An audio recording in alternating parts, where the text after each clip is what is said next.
Welcome to Bible Fiber, where we are encountering the textures and shades of the biblical tapestry through 12 minor prophets, 2 reformers, and 1 exile. I am Shelley Neese, president of the Jerusalem Connection, a Christian organization devoted to sharing the story of the people of Israel, both ancient and modern. This week we are studying Ezekiel 11, the concluding sequence in Ezekiel's multi-part vision and his last message before the glory of the Lord departed Jerusalem. So far, the prophet has taken a tour of the temple's abominations, observed a squad of executioners on a killing spree, and watched the man in linen drop fiery coals on the city. The last episode ended with the Lord mounting his throne chariot to exit the city, but his glory paused over the temple's east gate. Chapter 11 opens with the divine spirit depositing Ezekiel at the east gate, where the throne chariot still hovered. Ezekiel spotted 25 of Jerusalem's political officials gathered in the temple court. 2 of the officials he recognized by name, Jazaniah and Pelatiah. Both names were common in Jerusalem at the beginning of the 6th century BCE, but nothing is known about these figures outside of this reference. Still, Ezekiel must have been surprised to spot old acquaintances from his life before exile. By way of introduction, the divine spirit told Ezekiel, "Mortal, these are the men who devise iniquity and who give wicked counsel in this city." Most commentaries agree that these 25 men were not the same group who worshipped the sun in an earlier scene. The 25 sun worshippers seem to be an assembly of priests, and these 25 are described as political figures. Also, God accused these officials of corruption and poor ethics, but not idolatry. Ezekiel overheard the men say, "The time is not near to build houses." At least that is how the NRSV translates verse 3. But the Hebrew is too obscure to translate with certainty. If the officials paused construction, like the NRSV translation suggests, it was likely because the officials confiscated the property of the deportees now stuck in Babylon. No newly built houses were necessary, as there were ample abandoned ones to repossess. The NIV translates the quote as an affirmative statement instead of a negative. It reads, "Haven't our houses been recently rebuilt?"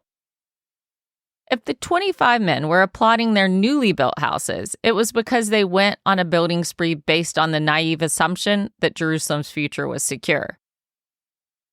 Regardless of the exact translation, God called the political figures' council wicked because they were leading the people into the wrong mindset. They dismissed the Babylonian threat and carried on as usual with peacetime activities, blissfully unaware that they were on the brink of war. Apparently, the officials were also going around boasting, "This city is the pot and we are the meat." The metaphor is awkward, but they were claiming that Jerusalem, with its walls and fortifications, was like an iron cauldron that would protect the occupants from outside enemies. The officials pompously saw themselves as the choice cuts of meat nestled inside the cauldron. In their opinion, they were the best Jerusalem offered, the worthiest of protection. The officials' misplaced confidence angered God because they were supposed to be in a state of repentance. Only the sincerest revival had a chance of stopping the Babylonian attack. Instead, the officials felt perfectly at ease with their situation. While they praised Jerusalem as impenetrable, they did not realize that God's glory was exiting the city. They were blinded by their own complacency and busy congratulating themselves for surviving the 2 Babylonian deportations. God twice commanded Ezekiel to prophesy against the leaders. "Prophesy against them, prophesy, O mortal." In Hebrew, when the biblical authors wanted to emphasize a point, they repeated it. In English, we add ER or EST to a word for inflection. Something is bigger or biggest. In Hebrew, if something is bigger, the biblical writer states it twice. It is big, big, or gadol, gadol. So when God twice commanded Ezekiel to prophesy, the prophet understood the command as forceful imperative. Speaking through the prophet, God warned the leaders of Israel that he could read their minds.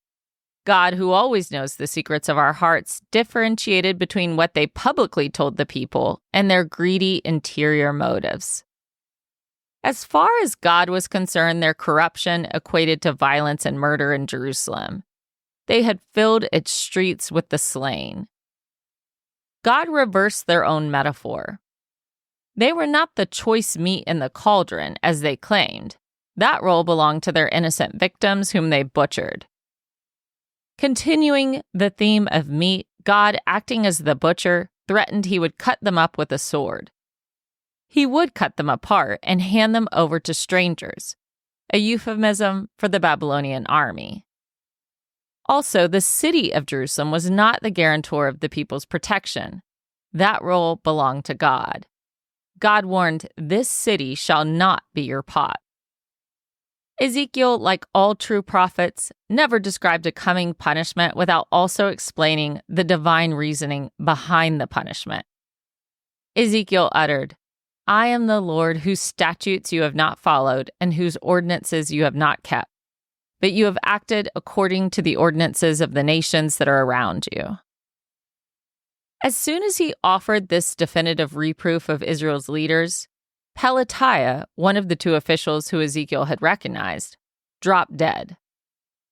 If Ezekiel's vision was happening in real time, Pelatiah might have died that very moment while the prophet was in exile, but envisioning events in Jerusalem.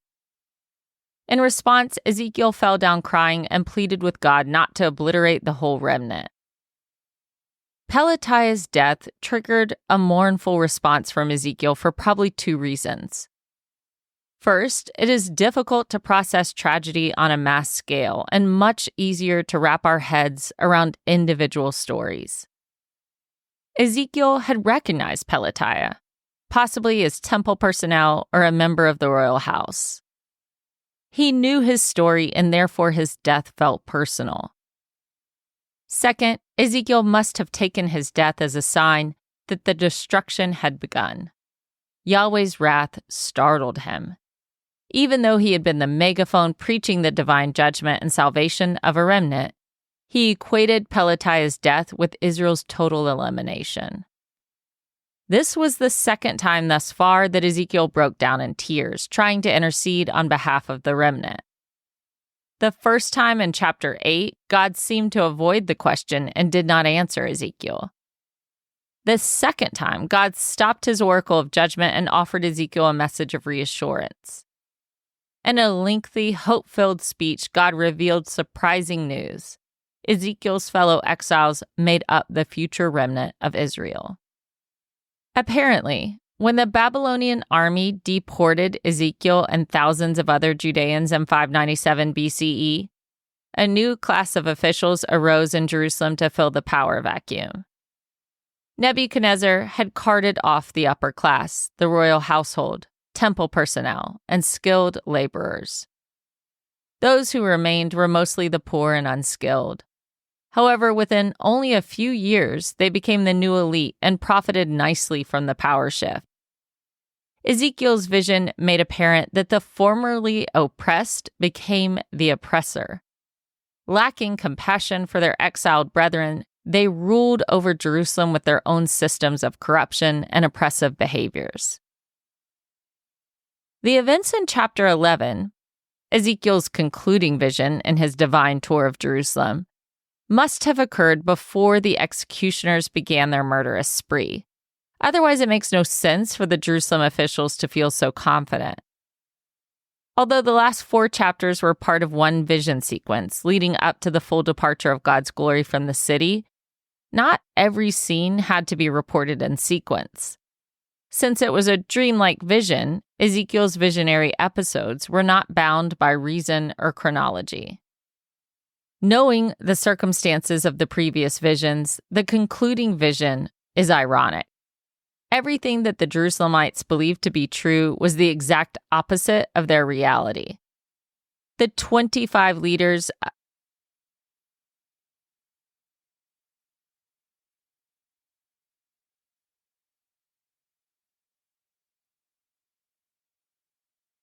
Knowing the circumstances of the previous visions, the concluding vision is ironic.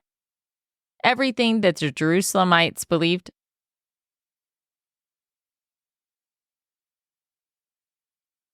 Knowing the circumstances of the previous visions, the concluding vision is ironic.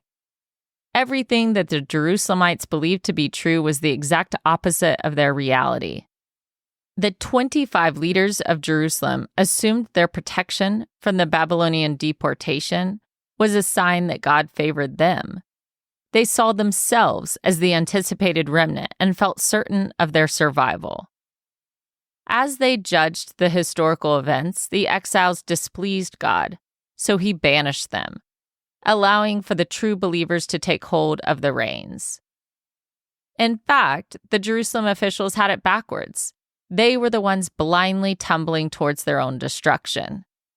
The exiles who had been thrown out of Jerusalem were safe, and those inside Jerusalem who felt secure were doomed. By concluding that the deportees deserved God's judgment, they justified their confiscation of the ancestral property, defying the Torah's land laws. They claimed, "To us, this land is given for a possession." God set the record straight about the exiles.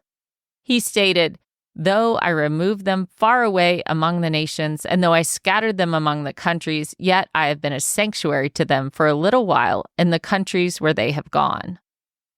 This was a revelation. The exiles encamped in Babylon believed that without access to Yahweh's temple, they had no way to atone for their sins. Without a way to ritually purify, they assumed they were too contaminated to even approach God. But God promised that he sanctuaried among them in their captivity. He extended himself to them and abided with them in exile. The idea that God could not be confined to a temple was especially poignant coming from Ezekiel. As a priest, he was prophesying himself out of a profession. When reading the concluding vision, it's important to remember that Ezekiel addressed one people group in his vision, the Jerusalem officials. Yet his immediate audience was his fellow exiles in Babylon. It was a circuitous way to deliver a message. He essentially was reporting back to the exiles the word on the streets in Jerusalem, a place he only visited in spirit but not in body. The exiles were clueless as to how their compatriots in Jerusalem fared and how they interpreted their banishment. They took news in whatever form they could get it. Like any refugee, they were desperate for updates about their homes and their land. God intended for Ezekiel's direct reproof of the prideful Jerusalem officials to be an indirect comfort to the disillusioned exiles. Ezekiel prophesied a coming day when the exiles would return to their homeland. With the definitive prophetic stamp, "Thus says the Lord God," the prophet promised, "I will gather you from the peoples and assemble you out of the countries where you have been scattered, and I will give you the land of Israel." God was going to perform a second exodus. By a miracle that only he could orchestrate, he would initiate their return. Like the period of wilderness wandering, the decades they spent in exile was their chance to rely only on God. However, there's an important difference between Joshua's conquest of Canaan and the returnees' reclamation of their land. God tasked Joshua with cleansing the land of the idolatry of the nations. When the remnant returned to Israel after their period of exile was over, they had to purge the land of all the abominations. They were just as guilty as the former Canaanites of contaminating God's territory. The Israelites from the beginning of the covenant on Mount Sinai were caught in a cycle of rebellion, punishment, and renewal. To empower them to do better, God promised to give them a new heart. Ezekiel said, "I will remove the heart of stone from their flesh and give them a heart of flesh." No longer would they divide their loyalty between Yahweh and the pagan gods. The relationship between God and man would gain permanency. To Ezekiel, Yahweh reiterated the classic covenant formula, first promised to Abraham, "They shall be my people, and I will be their God." With the conclusion of the Jerusalem vision, Yahweh on his throne chariot ascended from the middle of the city and stopped on the mountains east of the city. The departure of his glory was complete. This was the disconcerting message to the Jews still living in Jerusalem. If they assumed their safety and well-being was based on the assurance of God's presence, their protection was gone. Ezekiel did not give the chariot's full flight path or destination, only that it stopped on the mountain east of the city, the Mount of Olives. Perhaps God returned to the heavenly abode, or he went to Babylon where he promised a sanctuary among the exiles. Jewish tradition holds that the chariot hovered above the Mount of Olives for 3 years, prepared to return to Jerusalem if the people repented. If you've ever been to the Mount of Olives in Jerusalem, it offers the best perch to see the entire city and contemplate its past and future. The resurrected Jesus also ascended into heaven from the Mount of Olives. As for the prophet, the Spirit returned him to his home among the exiles in Babylon. Ezekiel stated, "Then the vision that I had seen left me." If the Jerusalem vision had been a movie, this was the moment that the director lifted the clapstick and called cut. When Ezekiel returned to his regular consciousness, the same elders were present who had been with him in his home when the vision first began. Likely the trance transpired in a day, temporarily taking over his mind but with no obvious effect on his body. Ezekiel told the elders everything that God showed him in the vision. Their reaction to the news is left unsaid. With this concluding vision, Yahweh declared his omnipresence and showed that unlike the local patron deities, he was not attached to any one place. Stories of God abandoning their temples was a popular theme in the laments of the ancient Near East. For example, the Cyrus cylinder described the Babylonian god Marduk abandoning his temple, out of frustration with the people, before the Persians overtook the city in 539 BCE. When an invading army attacked a Sumerian or Assyrian city, the most convenient explanation was often that the patron deity departed from its temple and left the city vulnerable. That's how they rationalized defeat without undermining their religion or political leadership. Because their gods were localized, they thought they only had power in the lands associated with their devotees. Of course, their gods were movable idols that had to be deposited and removed from the temple sanctuaries. The prophet Isaiah described the idols as a weighty burden that the captives had to carry with them in exile. Yahweh did not require human hands to install or remove his presence. He abdicated his throne in Jerusalem, but he had a greater throne in heaven. He left Jerusalem of his own initiative and free accord, and he would one day return just the same. The divine abandonment was not permanent. The second half of Ezekiel promised the return of the divine presence. If Ezekiel's lowest low was the departure, his highest high will be the return of God's glory. Thank you for listening, and please continue to take part in this Bible reading challenge. Next week, we are reading Ezekiel 12. For all the biblical references each week, please see the show transcript on our blog or by signing up for our emails at thejerusalemconnection.us. I don't say all the references in the podcast, but they're all in the transcript and they're all in the emails. Send me a message, I'll respond. Bible Fiber is available on YouTube or wherever you listen to your podcast. Shabbat Shalom.